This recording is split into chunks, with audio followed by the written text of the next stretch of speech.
नमस्कार दोस्तों, मेरा नाम है प्रदीप चौहान। बात समझनी है तो पूरी सुननी होगी। दोस्तों, क्या राहुल गांधी को कांग्रेस के जो पुराने चेहरे हैं उन पर भरोसा नहीं रहा? क्या राहुल गांधी जो नए लोग हैं उनको, जो पार्टी में नए आ रहे हैं, उन्हें ज़्यादा जिम्मेदारी दे रहे हैं क्योंकि उन पर ज़्यादा भरोसा है? या राहुल गांधी जो कांग्रेस को रिवैम्प कर रहे हैं, कांग्रेस की रूपरेखा बदल रहे हैं, चेहरा मोहरा बदल रहे हैं, उसके तहत वो नए लोगों को आगे बढ़ाना चाहते हैं, पार्टी को नया रूप देना चाहते हैं, लोगों के सामने नए चेहरे रखना चाहते हैं? मैं इसलिए कह रहा हूं कि कल जिस तरह से पार्टी ने एससी डिपार्टमेंट की जिम्मेदारी राजेंद्र पाल गौतम को सौंपी है, वो कुछ ऐसा ही इशारा मेरी समझ में करता है। राजेंद्र पाल गौतम, आपको याद है कौन है? राजेंद्र पाल गौतम कुछ समय पहले तक दिल्ली में आम आदमी पार्टी के मंत्री हुआ करते थे, लेकिन एक कंट्रोवर्सी की, एक बयान की वजह से इन्हें पार्टी छोड़नी पड़ी और उसके बाद ये कांग्रेस में आए और अब कांग्रेस में एससी डिपार्टमेंट जैसी बड़ी जिम्मेदारी इनको सौंपी गई है। कुछ दिन पहले अनिल जैहिंद, ये जो शख्स आप फोटो में देख रहे हैं, इनको ओबीसी विभाग की जिम्मेदारी राहुल गांधी ने सौंपी। अब राहुल गांधी की राजनीति आज की डेट में सोशल जस्टिस पर है, सामाजिक न्याय, जहां पर वो लगातार दलित और ओबीसी की बात करते हैं। अब ऐसे में पार्टी के पास पहले भी दलित और ओबीसी नेता हैं, बहुत सारे नेता हैं, लेकिन ये जो अभी हाल ही में पार्टी में आए हैं, राहुल गांधी को इन पर भरोसा है। ऐसा क्यों? क्या राहुल गांधी ने पार्टी के अंदर जो दलित ओबीसी नेता है उनकी राजनीति को समझ लिया है? वो चाहते हैं कि कोई ऐसा चेहरा, ऐसे लोगों को जिम्मेदारी दी जाए जो नया एक्सपेरिमेंट करे। क्या राजेंद्र पाल गौतम राहुल गांधी के जो मुहिम है उसको आगे बढ़ाने में मददगार साबित होंगे? अनिल जैहिंद के बारे में मैं ये कह सकता हूँ क्योंकि मैं उन्हें जानता हूँ और मुझे ऐसा लगता है कि ये जो जातिगत जनगणना का पूरा मुद्दा राहुल गांधी ने उठाया है, ये इन्हीं अनिल जैहिंद की जो दिमाग की उपज है। ये अनिल जैहिंद पहले समाजवाद से जुड़े थे, समाजवादी नेताओं से जुड़े थे, समाजवादी पार्टी अलग अलग उससे जुड़े थे, थिंक टैंक के, अच्छा सोचते हैं, पढ़ते लिखते हैं, बहुत गहरे जानकार हैं हर चीज़ के। तो इन्होंने, मुझे लगता है, राहुल गांधी को ये जातिगत जनगणना वाला आइडिया दिया या मुद्दा दिया या इस पे बात की। उसके बाद राहुल गांधी ने लगातार जातिगत जनगणना का मुद्दा उठाया और इन्हीं अनिल जैहिंद ने जगह जगह पर, ये ओबीसी विभाग का अध्यक्ष बनने से पहले भी जो संविधान सम्मेलन राहुल गांधी के करवाए, वो इन्हीं का दिमाग का आइडिया था। तो वो तो मुझे दिख रहे हैं कि राहुल गांधी के उस जातिगत जनगणना के मुद्दे को अच्छी तरह से इम्प्लीमेंट करेंगे, उस पर काम कर सकते हैं। लेकिन क्या राजेंद्र पाल गौतम, क्योंकि ये मंत्री भी रहे हैं और बयान जब उन्होंने दिया था, वो मूर्ति उसको लेकर जो भी वो बयान था कंट्रोवर्शियल, उसके बाद कांग्रेस में आते हैं।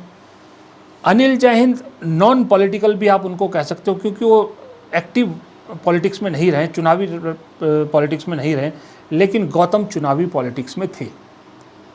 दोनों के टेम्परामेंट में फ़र्क है, लेकिन उसके बावजूद राहुल गांधी ने बहुत अहम जिम्मेदारी एससी डिपार्टमेंट की उनको सौंपी है।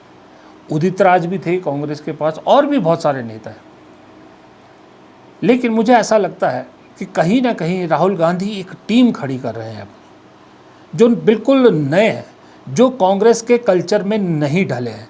वो कांग्रेस के कल्चर से बाहर के लोगों को इसलिए अपनी टीम में शामिल कर रहे हैं कि वो जो कांग्रेस का कल्चर है, लथार्जिक कल्चर कि था खार के हमारे पास ही आएंगे, एसी रूम कल्चर, उससे बाहर निकालना चाहते हैं। वो कहते हैं ना कि जब सचिन तेंदुलकर भारतीय टीम के कैप्टन थे, वो क्यों फ्लॉप हुए? वो इसलिए फ्लॉप हुए क्योंकि सचिन तेंदुलकर चाहते थे कि जितना मैं परफॉर्मेंस देता हूँ उतना ही हर खिलाड़ी दे, जबकि ये पॉसिबल नहीं था।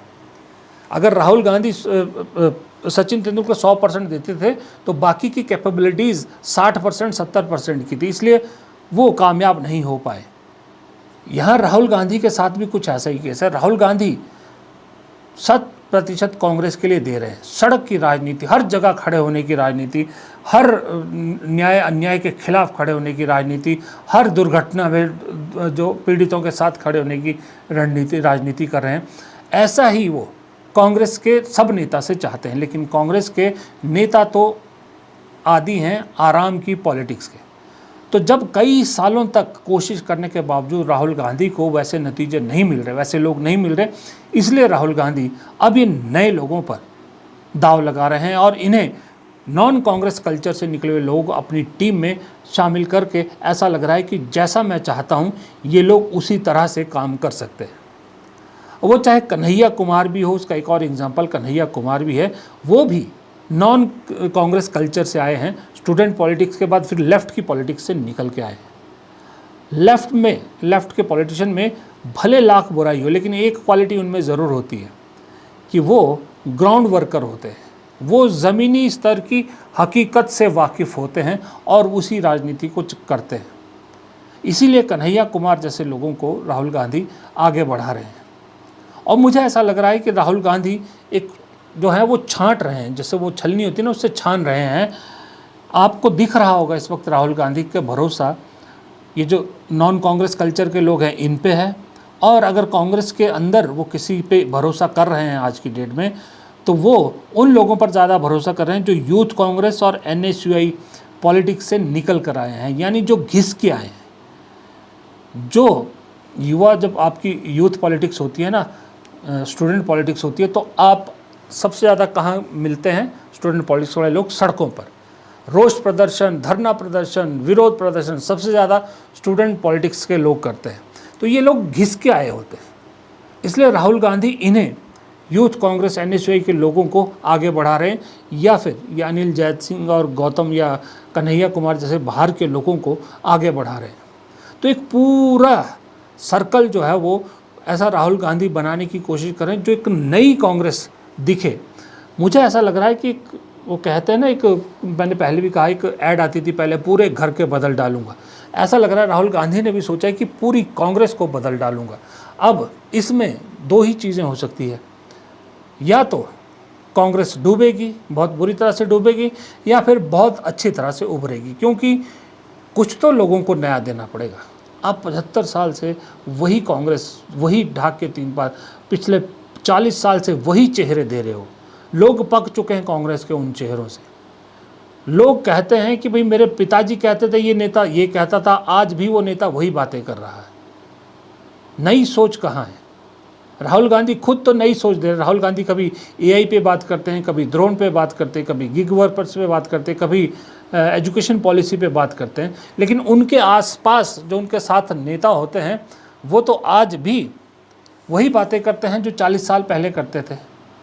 आज भी उनका सिर्फ एक ही काम है कि अपनी राजनीतिक उससे जो है वो अपने अपने स्टेट के अपोजिशन पार्टी को गरियाओ, उनके बारे में बयान दो, या फिर न्यूज़ में अगर आप नहीं हो, जैसा राहुल गांधी अक्सर कह रहे हैं आजकल कि कांग्रेस में एक नई बीमारी है, नई क्या पुरानी बीमारी है ये, पर पिछले 10 साल से ज़्यादा दिखी है, कि जब भी किसी नेता को लगता है कि मैं सुर्खियों में नहीं हूँ, मैं सुर्खियों में बाहर हूँ, राजनीति के लिए सुर्खियों में रहना ज़रूरी है, तो कुछ न कुछ ऐसा बयान दे देता है जिसे गोदी मीडिया तुरंत उठा लेती है, लेकिन खामियाजा पार्टी को भुगतना पड़ता है। ये एक नया ट्रेंड है। अब ऐसे में ये नए चेहरे देकर उन पुराने चेहरों को थोड़ा सा बैकग्राउंड में, पर्दे के पीछे खड़ा करने की कोशिश राहुल गांधी की तरफ से कवायद शुरू की है। तो इसके मैंने कहा कि दो ही नतीजे हो सकते हैं, या तो बहुत बुरे या बहुत अच्छे। बुरे इसलिए हो सकते हैं कि भाई कांग्रेस यूँ तो कैडर बेस्ड पार्टी नहीं है, लेकिन राहुल गांधी कैडर खड़ा करने की कोशिश कर रहे हैं।